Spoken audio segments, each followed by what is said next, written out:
Welcome to Om Times TV, a division of Om Times Media and Broadcasting.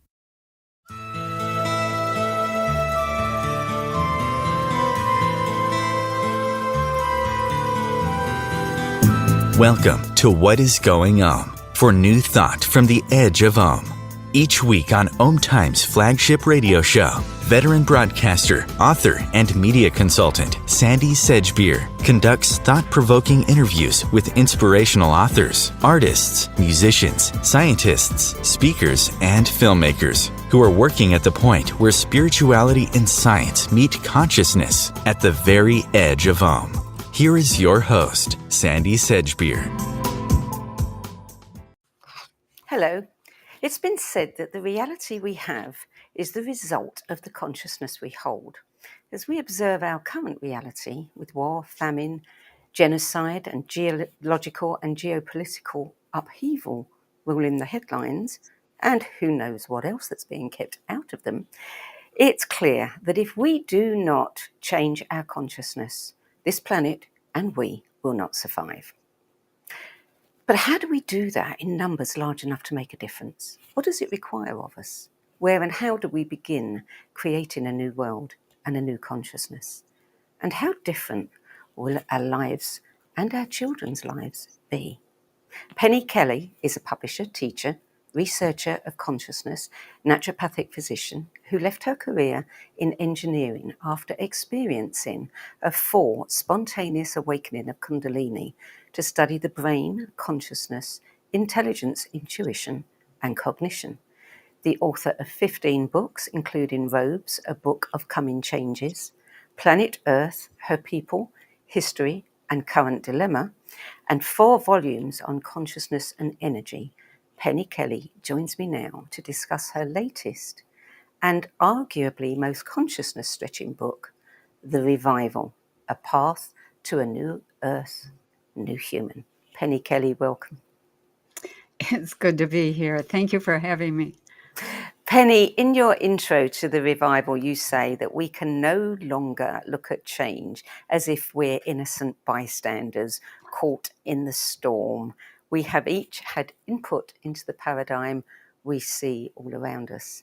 And The Revival is your attempt to help us see the world through bigger eyes. What is it that we are not seeing? Well, I think it would have to be, what are the many things we are not seeing? And I think the biggest thing is that we're not seeing our own power. We aren't seeing that consciousness is the determiner of everything. And we don't look at our actions as if they matter. So that indicates that we don't matter. And I could go on, but those are probably the top 3. So. Well, you've said that to gain wider, deeper, more cohesive understanding of our world and our place in it, we need to watch what is happening in real time in everyday living, grasp the hidden drivers behind those events, and assess the short and long-term outcomes. Tell us a little bit about what you see is going on right now. Oh, I think in a nutshell, we're experiencing some really necessary changes. Everybody has withdrawn. Everybody has pulled out. I don't know if they're just completely distracted. I don't know if they're if it's too much for them. There's so much that needs to be changed that you could almost say there's no way that the system we have will survive. We have a civilization. It has multiple aspects and cultures within it. And those stem from the kind of consciousness that arises in that location, geographic location, that affects consciousness deeply. And we have people everywhere who are completely distracted, willfully allowing themselves to be distracted. And the result is that while we're playing with our toys, there are people who are very power hungry, who are very destructive, who are making a mess out of everything. Yeah. So we stopped participating about 100 years ago. We have to begin to participate again. Yes, and that's the hard one, isn't it? Because I Yes, think many people don't even realise that they are not participating. that's right. And, this whole withdrawal thing, I think, with the pandemic, it set people up to Yeah. withdraw. And people have reached fatigue in everything, fatigue around, the upheavals, fatigue around war, fatigue around pandemics, everything. That's true. However, when you get people talking about something new, something interesting, something different, they get energized. It's amazing. It's amazing to watch it. And what I see when I look at that fatigue, that general apathy that's out there, it's for the old system. And what happens in any system, doesn't matter where or what time period it's in, after you put it all together and it's working, it's like anything that settles. Some factors rise to the top, and what Mm, has risen to the top are all the things that don't work. And so what we're seeing is the legacy of all the things that don't work, and we could correct those, but nobody's doing that. yeah, And yeah, so that's what we're seeing is a system. Most people with that fatigue factor that you're talking about, they're like, I'd rather build something new. I'd rather go in some new direction than try to fix the old. And it's the same thinking. Is it easier, cheaper, more efficient to buy a house and gut it and fix it up, or just build a new one? yeah, yeah. And many people want a new paradigm, but they just don't know what they need to do I to know. allow this to happen. Your book lays this out very, very well. You talk about every paradigm having at least a dozen or so areas of interest and Yeah, function, and the main sectors of a civilization, such as right. government, finance, science, technology, business, education, medicine, etc. Yeah. And it offers an overview of each sector, its legacy, how it's affected by changes in other sectors, and what the future looks like in each one. I want to take a couple of those. We can't get into all of them, but I think the most important ones. Let's start with education, Okay. because this is critical. We have seen what's happened to education and to our children on many, many levels, including, as you point out, the nutrition. Yeah. So tell us about that. Tell us about what's happening, what the legacy is, Oh my and what the God. future looks like. I have to say that this is my favorite one. Education. I was an educational consultant for 18 years, working with schools, corporations, etc. And I left because nobody understood. Here's a classic example. I'm talking about the brain and brain compatible learning and childhood development from a whole different angle. And people would say, what does the brain got to do with education? And I would be like, oh, oh my God.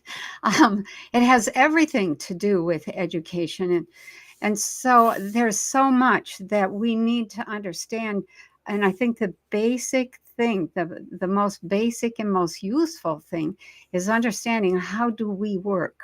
How does the brain work? How does perception work? What is consciousness? What is cognition? What happens in the body when you really grasp something new? There are changes in your DNA. It's not as steady as people think it is. And so that, we could just start with that. And then education, it puts the body as the main channel for learning. And education as we have it today is you get in your classroom, you sit down, you shut up, you don't speak unless spoken to, you have to ask permission to speak. What is the legacy of that? It's that people are taught that they belong in little boxes. They should not speak unless they're spoken to, and they have to have permission to speak. And so, why is it so successful today that we're seeing censorship all over? Because the people have signaled their willingness to be censored back in grade school, Yeah, and the parents have allowed that. So the other legacies, especially copying, is one of the ones that's at top of my list. We learn by copying. We're like little monkeys. And that's the best and the fastest and the most efficient way to learn. So when you get into school, what do they forbid? Copying. So what happens? What's the result of that? We learn to not see what's right in front of us because we don't want to copy what somebody else might have said or done or built or created, etc. And so we end up not cooperating. We end up having to go off and do something totally, I'm going to say sometimes useless. Sometimes it's brilliant, but the cooperation that's necessary to evolve as a civilization isn't there. No. And that comes from that, that legacy of thou shalt not copy.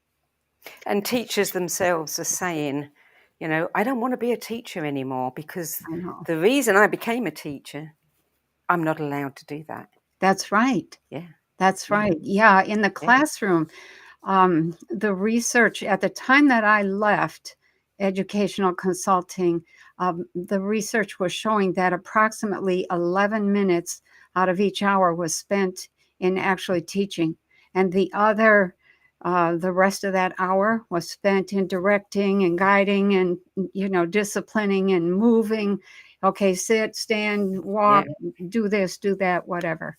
Yeah. So it was really discouraging. The materials that we use, one of the things they have done, and really very effectively, is to make sure that every generation has a new way of doing everything, so that the parents can't help, and that leaves the child floundering, and the school doesn't care. The school doesn't care. And so the result, the legacy of that is that you have this break in the ability to be able to carry concepts and practices, successful practices, from one generation to the next. And the result of that is that people end up saying, you just don't get it. And they do get it, but they get it differently. They get it from another way. But it's very effective in terms of breaking down our ability to come together, figure things out together, and move ahead using common concepts and different approaches. So what would the future look like if we could begin to change this? I think the future in terms of education, I'll just say that I don't see schools at all in their current format. There's too many financial interferences coming, and schools are not supported, and they already are really too dangerous. Most people won't send their children to school, and all of that is within the next 5 to 10 years. And so we're coming into a point or a period of time where homeschooling is going to be very, very big. It already is. It's growing leaps and bounds. And teachers will become contract teachers. They will come in and they will teach for, 6 weeks or something to a group that has hired that teacher to teach that subject that the teacher loves. That's another thing. Teachers can't teach what they love. No, that's right. And I see these. There's a series of transitions. Okay, these aren't all like forever kinds of things that I see, but there's like the setup of learning centers, community learning centers that operate for people from cradle to grave. Excuse me, and they. Kids come in and they have projects. Adults come in, they have projects. They get to work with kids sometimes. Kids get to work with old folks. That's really valuable, really valuable. Yes. And and the result is that kids get hands-on education. A lot of education takes place outdoors. In fact, in the future, when I've gone ahead, let's say 2050 to 2080, the primary education is survival. How do we survive? And that gets taught to children first. That's primary. And then things like reading, writing, arithmetic, science, technology, languages, geography, all that stuff gets added on. But the need to survive is much greater. And so that becomes the core, the base core. Once you know how to survive, then you may end up even traveling to other places where you'll stay for a few weeks. This is after travel becomes okay again. And you learn how to survive in that environment because different geographies require different approaches to survival. What about consciousness? Do you see a time when we will? I mean, kids want to know who they are, but they're not given an opportunity. They're told who they are. Do you see consciousness becoming part of, a new kind of curriculum? Yeah, actually, the curriculum becomes brain compatible and themed, and that is critical. The brain compatible means that the whole person begins to be developed. In fact, I'm now in the process of creating a school for parents who want to school their children at home, and that it's brain compatible themed educational materials. And I think that that's really the best way for us to go forward without like wallowing in this anger that, oh, I didn't learn anything. Well, you're never too old to learn. You can go back to school. I'm 75 and I'm back in school. I'm taking math. So there's a whole bunch of things that come up in terms of consciousness. What are the cycles of consciousness? When should new information be presented so that it's compatible with that cycle of consciousness? Another thing is, what about the effect that various levels of consciousness have? There's alpha, beta, theta, delta, high beta, gamma, and beyond.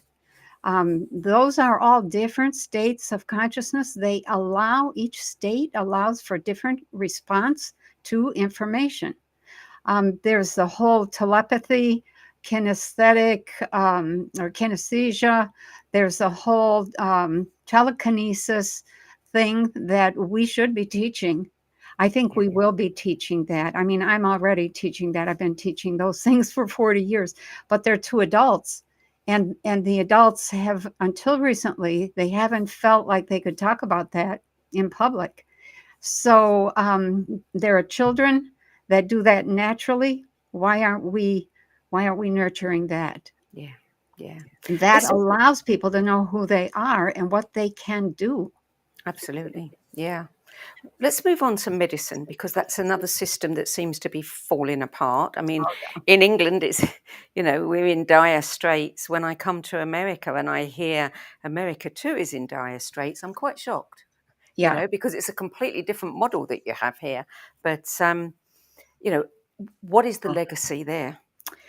The biggest legacy is that we stopped taking care of ourselves.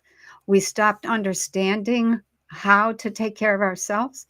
And that has resulted in degeneration across the board. And for the last 100 years, each generation has degenerated a little bit further. And that degeneration has been very, very expensive. Hang on, there's something I wanted to well, let me not get off track. So there's this whole sense of what I'm going to call like science will fix it. And so when we heard follow the science, well, that was right down people's alley. I don't have to do anything different. Just give me the pill. And that's not workable. So we do not understand that we are frequency beings, and frequency creates plasma, and plasma responds directly to consciousness. Why are we using our consciousness to help with our own healing, to maintain ourselves, to keep ourselves youthful until we step out of here? There's no reason for us to be falling apart. And we're falling apart at earlier and earlier ages. Yes, we are. We were supposed to live longer, stay healthier. One thing I want to bring up is the Journal of the American Medical Association said that as many as 50% of the scientific articles in their journal have faked or made up data. Yeah. Why are they publishing this material then? Because we can't rely on it. No, No, you really can't. And I was aware of that when I was working in the lab with Dr. Levengood for 15 years. We had a different focus. We were studying plasma and consciousness and crop circles and all kinds of things that were outside the mainstream of things. And he could not get published, which is why I wrote that book about our work.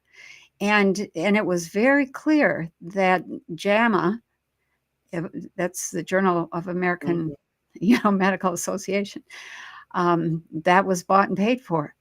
And they were being convinced with a few, green things in their hand that they should publish something that had no basis to it. And we had articles, I published a few articles with Dr. Levengood, and what we ran into was that it would be peer-reviewed science, and no other scientists would touch it. They would not review it. They said, no, sorry, can't do that. Don't want to touch that. Don't want to have any chance of losing my funding. There you go. So that's how it works. Yeah. There's one piece of that that segment of the book, that chapter that I want to bring up. Okay. And that is the question that you raise of whether what we're have been dealing with the pandemic is not a coronavirus at all, but a mycoplasma. Yeah. Tell me about that. What evidence do you have for that? Oh my. Okay, so back in the day, back in the 70s and 80s, I think it was the end of the 70s, this whole AIDS thing came out. And there were articles that came out. They were scientific, peer-reviewed articles. And people who were honorable, who were writing and saying, certain things. And I kept this one article that actually was a nice compilation of a whole bunch of other things. And it was from Nexus magazine. I forget the year exactly, but I think that article really laid it out. And they said that scientists, excuse me, scientists had been discovering that they had been working since 1942 through 1947 to create this sort of a bioweapon. And they had discovered how to use a mycoplasma. A mycoplasma has no cell walls. Therefore, it cannot be detected in any kind of ordinary medical test. The only way it can be detected is through a PCR test.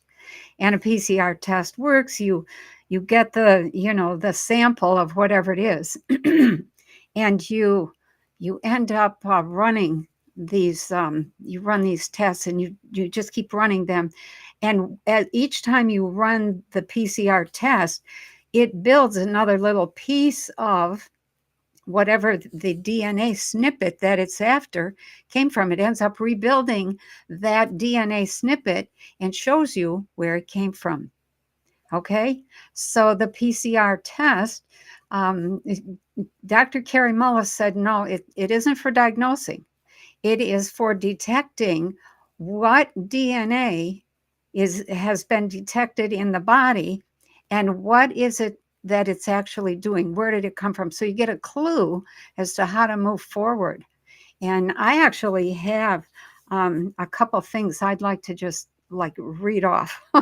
Mycoplasma is a retrovirus. 4 minutes before break. So okay, this will only take a minute. Mycoplasma is a retrovirus. It's capable of copying DNA. It's undetectable in ordinary blood and tissue tests. It's parasitic.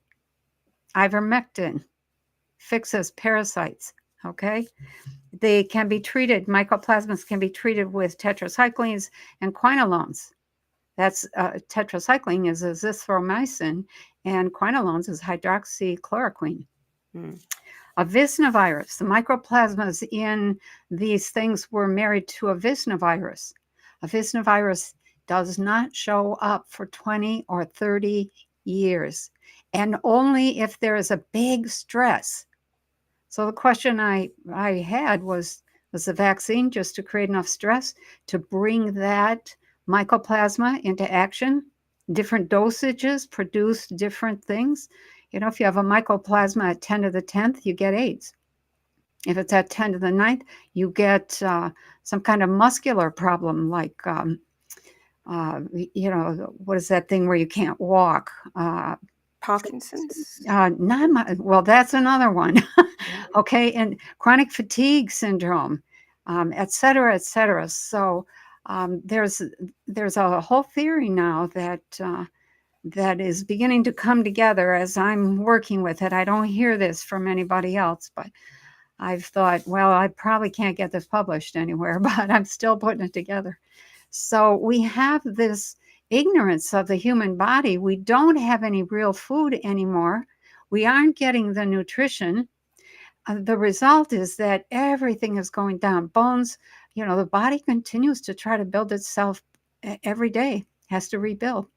The eyes are going bad. The ears are going bad. The nervous system is going bad. The bones are going bad.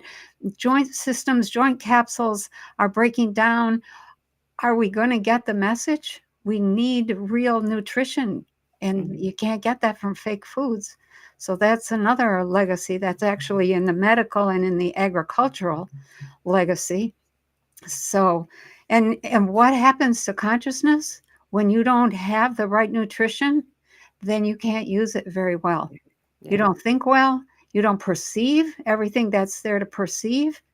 And all you can feel is, I hurt. Yeah. You say that a major part of the medicine of the future will be what we don't do as much as what we do. Yes, that's true. Yeah, actually, I think I see it's taken 20 years since I wrote Getting Well Naturally, and maybe 25 years. And just now, finally, I'm beginning to see people going, oh, maybe we need real food. It's like, duh. So, and that brings me great joy. It's like, okay, yeah, we do. We definitely do. So that, we stop eating all the sugar, and we start eating real food. We start moving again, exercising. You have to exercise because it generates electricity, and that electricity is used to drive the transactions in the body. So it's, what I see is we're using frequencies instead of drugs. A lot of stuff, probably 90 to 95% of what people are dealing with has to do with poor nutrition, lack of exercise, and lack of understanding of how to take care of a body. So when you start, I think we're coming to a point in time where we'll be able to get all of our nutrition in one teaspoon of some kind of paste. And then we can eat other things if we want. But frequency, if there's something, that happens, an infection, a virus, whatever, that's all done with frequency in the future. Vindication for royal life. There you go. Yeah. There you go. Oh, yes. Yeah. Well, we're going to take a short break now. You're listening to What is Going On. I'm Sandy Sedgbeer, and my guest today is publisher, teacher, researcher of consciousness, naturopathic physician, and author Penny Kelly. And we're talking about her latest book, The Revival, Path to a New Earth, New Human. We'll be back in a few moments with more from Penny Kelly. And the first thing we'll be talking about is consciousness, of course, because that's the theme throughout all of this, but also something that's very dear to all of us, and that is finance. Stay tuned.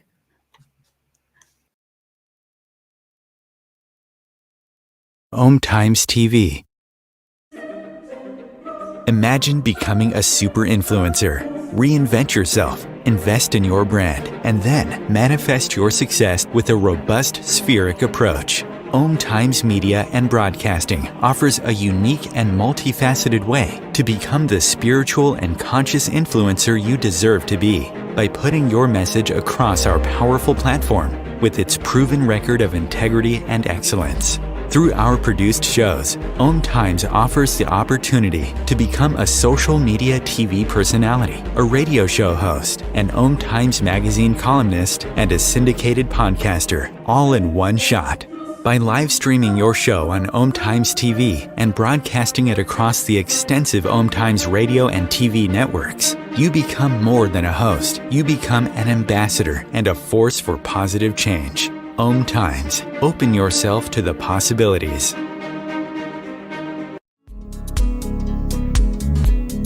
Hello, I'm Sandy Sedgbeer, host of Om Times' flagship radio show, What Is Going On?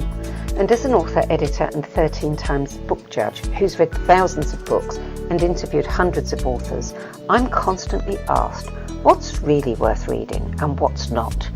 So I created the No BS Spiritual Book Club to help you save time and money by picking the brains of discerning names who've walked this path before you.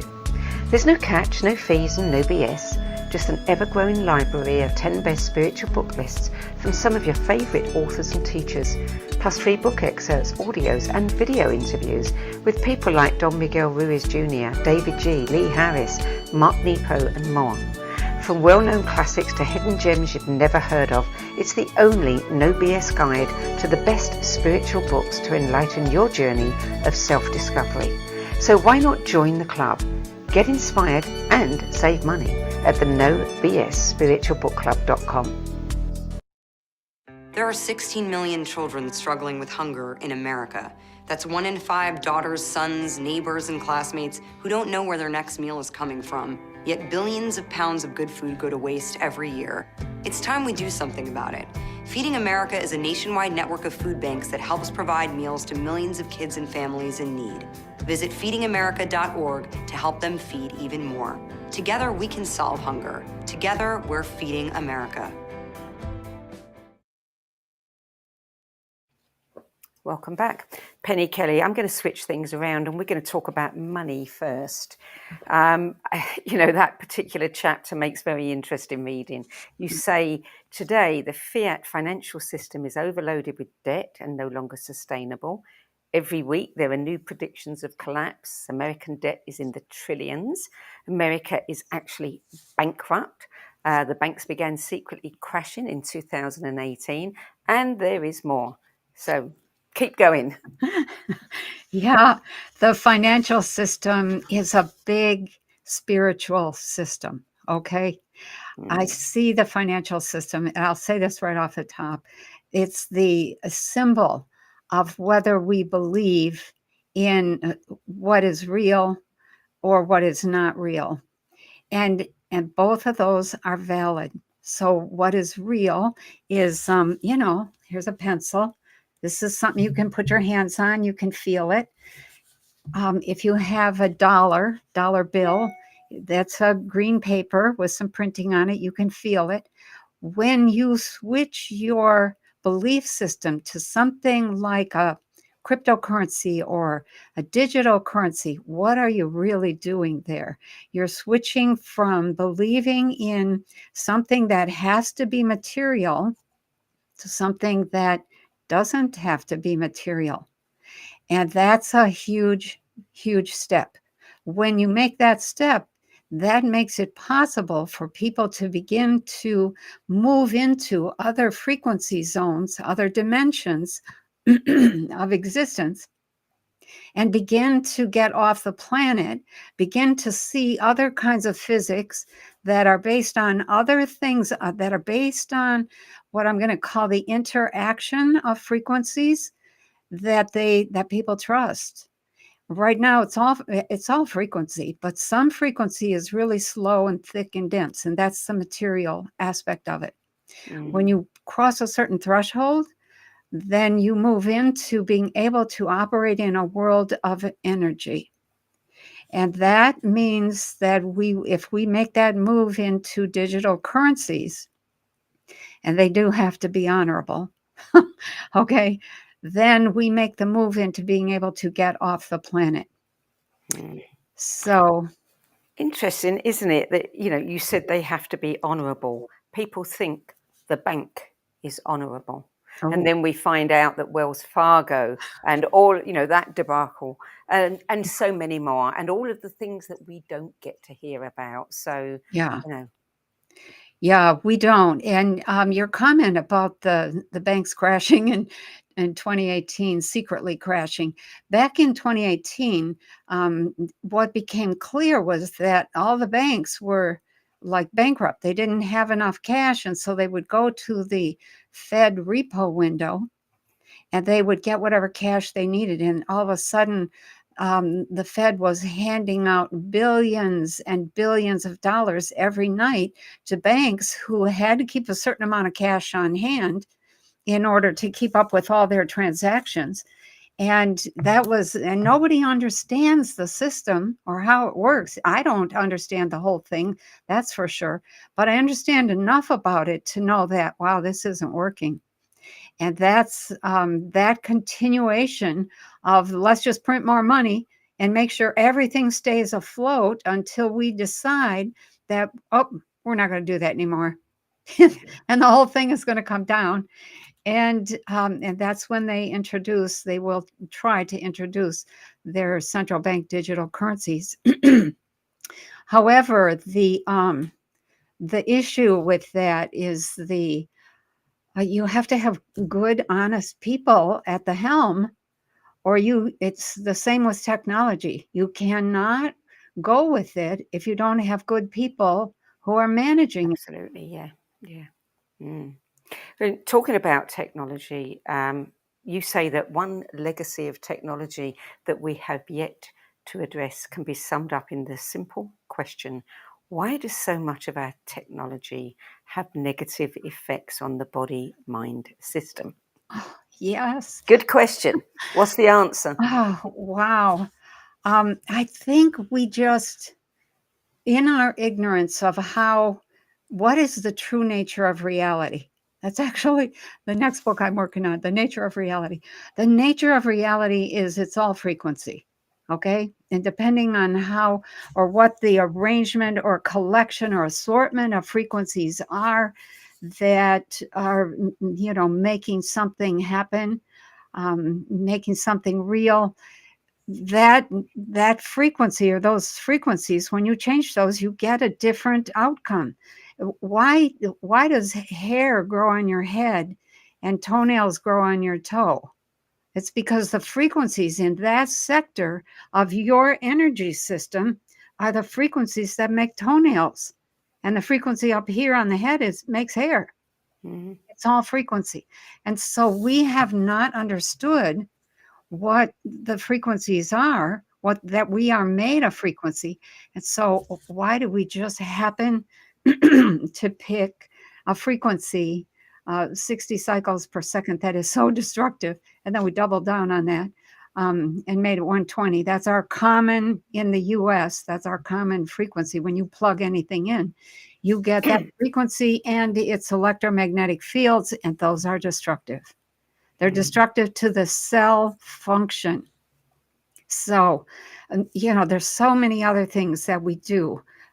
We put this substance in our window glass, and it filters out UV light, some UV light. It lets in the bad and keeps out the good. It's like, oh, we've got that backwards. Why are we doing that?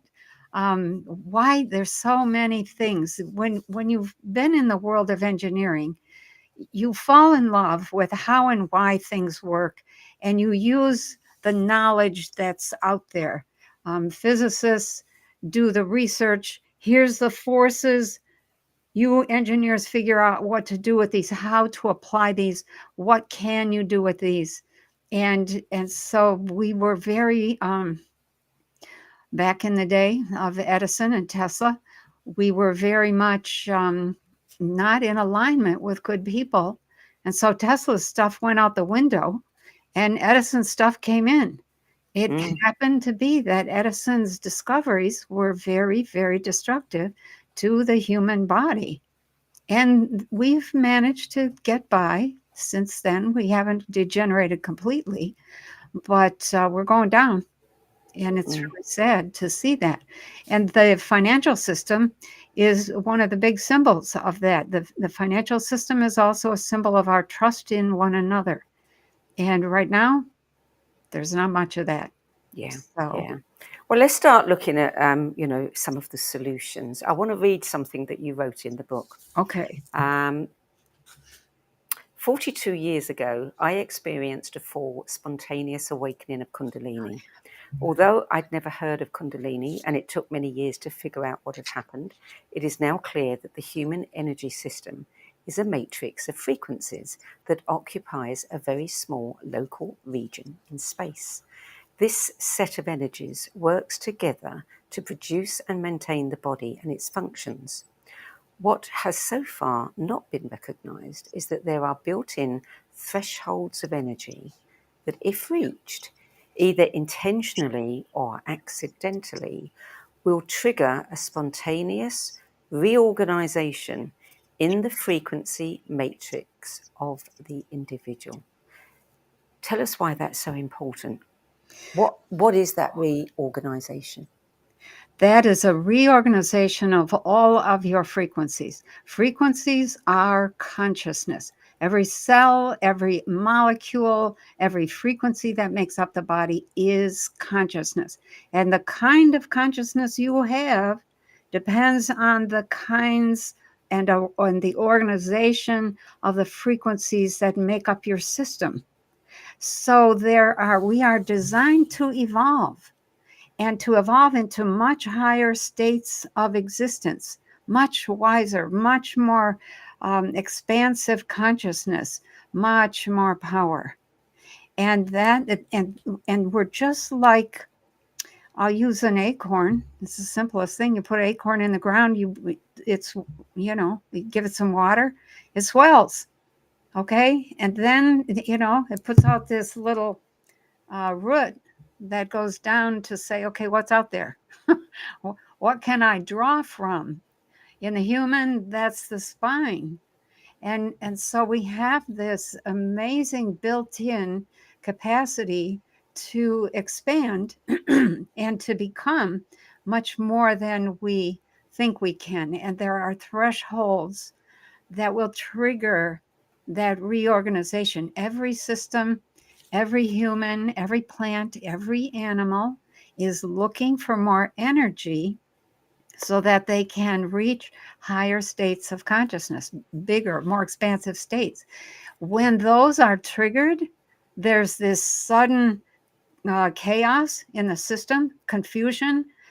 You have access to old information and new. The new often doesn't fit. And so there's a reorganization that goes on. And what you end up with is an individual in the human who has an understanding, a much different understanding of the old system, and then also a new understanding of a whole, I'm going to say, a higher order of information and how things work in terms of energetics.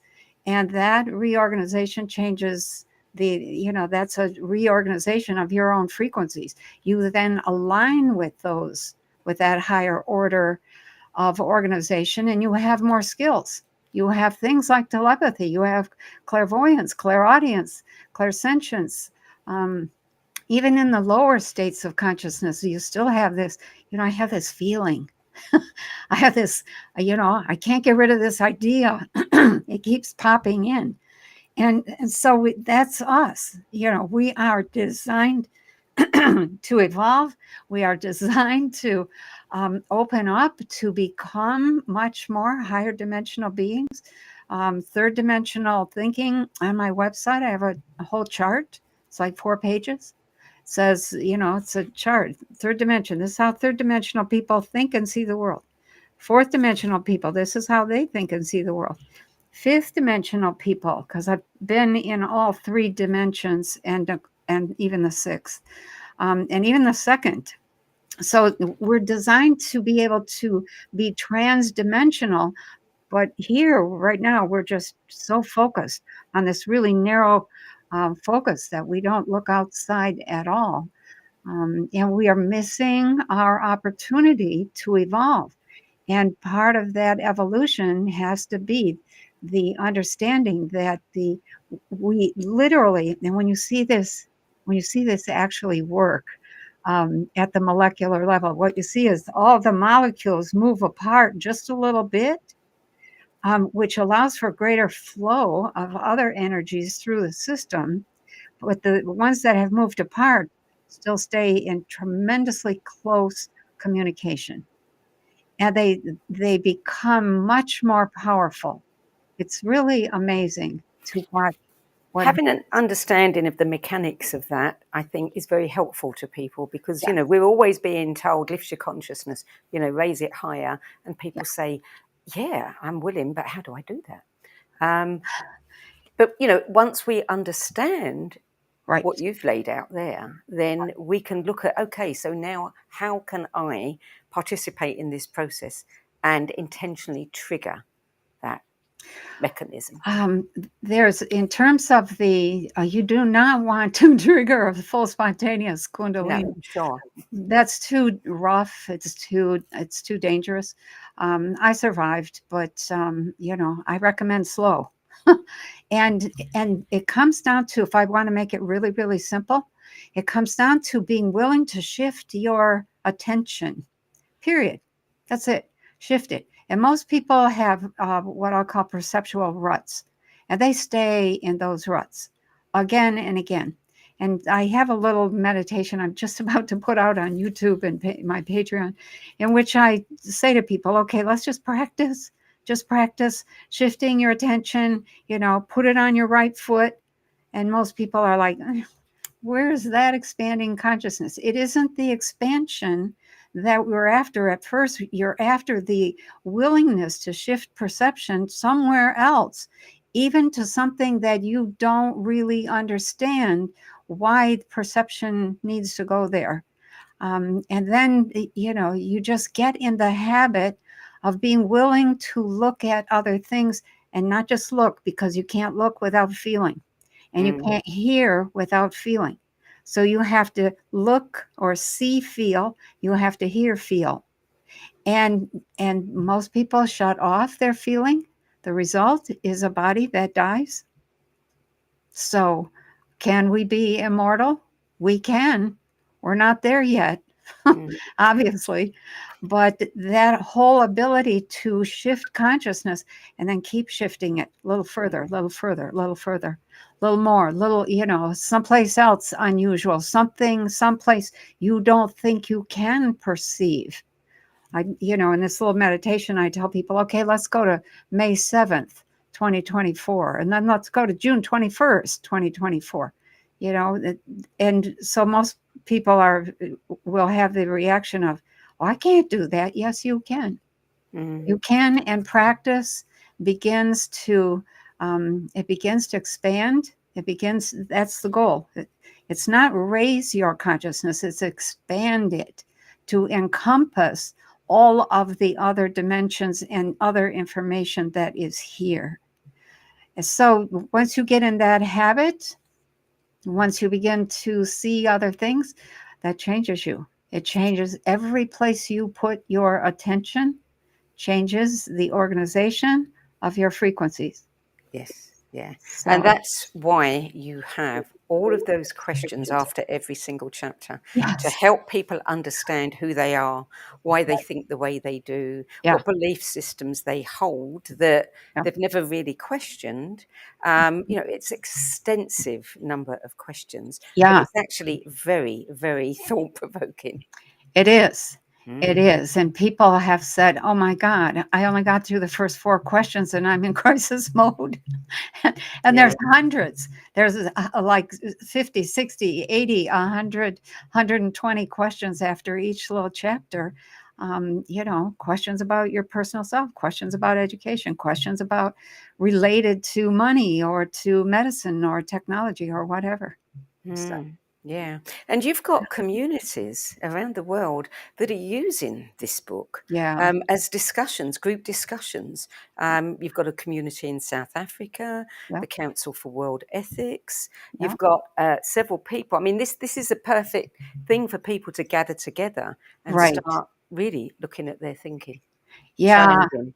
I wanted it to be for any individual or any family or any group or any church or any, system, any community, somebody who's interested in, okay, what do we have to do to rebuild the world? What do we have to do to get out of the mess that we are currently in? If you're trying to fix the situation and you have the same old consciousness, you're going to create the same old messes. It's not going to work. Yeah. There is a question I want to ask you about water, because this was raised by a friend of mine. And you say in the book about, we have forgotten, that water is the most basic form of medicine.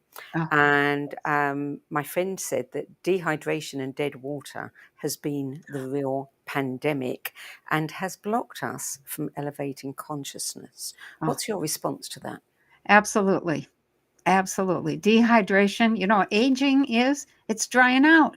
It's turning into an old sponge. I get excited. I got to calm myself. So, yeah, when you don't drink and when you only drink dead water, then you are destroying your base system. It's water that holds us together. Water is intelligent. Water is conscious. Water wants to build itself up into a more intelligent, more capable, more powerful system. And that is not understood by the huge majority of people out there. And when you drink water that has died, and when we talk about water, dead water versus living water, what we're actually talking about is water whose molecules in living water are spinning in a left-hand direction. That is magnetic. It is form building. And if it is spinning in a right-hand direction, that is expulsive and it is form destroying. Water has to be kept moving, has to be kept cool, not cold, not frigid, but cool.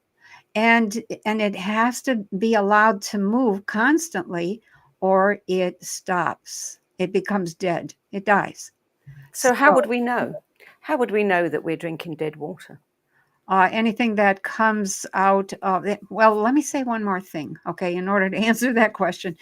Water that you pump out of the ground that has not risen to the surface on its own or come down through the hydrological cycle is dead water. Water that's pumped up is dead. So water that rises by itself is living. And water that comes through the rain is living. So it's been allowed to move through the whole cycle I think it's in Getting Well Naturally. I talk about that cycle and the incredible power of water and the need for living water. So there are a couple people, Walter Schauberger, there's another fellow who had another system. You put it under your sink, it brings water in, and it circulates that water within this little oval chamber. It has to be an oval chamber, which is a 1 to 1.6 ratio in terms of its dimensions. And that returns it to living water. So what about, there are so many people who are selling structured water or water that has this component or water that's been changed in some way. And a lot of it is multi-level marketing and people don't trust it. I know. Structured water is actually pretty good. It's certainly better than dead water.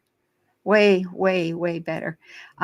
There's a lot of people. Now, this is one of the things that we did in the lab. People sent water samples to us that they had created. Oh, this is the latest, greatest thing. This is healing water. This is blah, blah, blah, whatever they termed it, whatever their marketing thing was. And we tested it as to whether it had any sort of energy and consciousness, whether it was living water or dead water, how much CDP, which is charge density plasma, it had in it. Some of them were absolutely, they were destructive. They were the exact opposite of what the marketing was. Yeah. And we wrote back and said, we don't know what you did to this, but this is not healing at all. This is going to destroy. Yeah. And worse than just plain old tap water. So I was like, okay, be careful. There are a couple people, Grander water is a fellow who has created something for in your kitchen. Schauberger is another one who has created something for your water system so you can get access to living water. I think water is one of the problems. We hear all the time that we're running out of water. No, we're not. We're not even close to running out of water. Not even close. That is the same story as the poverty consciousness that has been fed to everybody from at least the last 40, 50 years. We're not running out of oil. We're not running out of water. And the planet actually makes more water. There's probably more water inside the planet than there is outside. And water comes in from the atmosphere all the time. So the problem is we have ruined what water we do have. Yeah, we have to leave it here. We're almost out of time. Is there one thing you would like people, if there's one thing you'd like them to take away from this conversation, what would it be? But very quickly. It would be to watch yourself, learn yourself, understand yourself. There's much more to you than you think. Yeah. Penny Kelly, The Revival is not a comfortable read by any means, but it is a profoundly gripping and enlightening one. So thank you for writing it. Thank you for joining us today. Glad to be here. Thank you for having me. The Revival, Path to a New Earth, New Human by Penny Kelly is published by Lily Hill Publishing. For more information about Penny Kelly's books, videos, courses, online classes and events, visit her website at pennykelly.com. That brings us to the end of this week's show. I'm Sandy Sedgbeer, and I'll be back at the same time next week with another edition of What is Going On. Till then, it's goodbye from me, and thank you again to Penny Kelly. Thank you, everyone.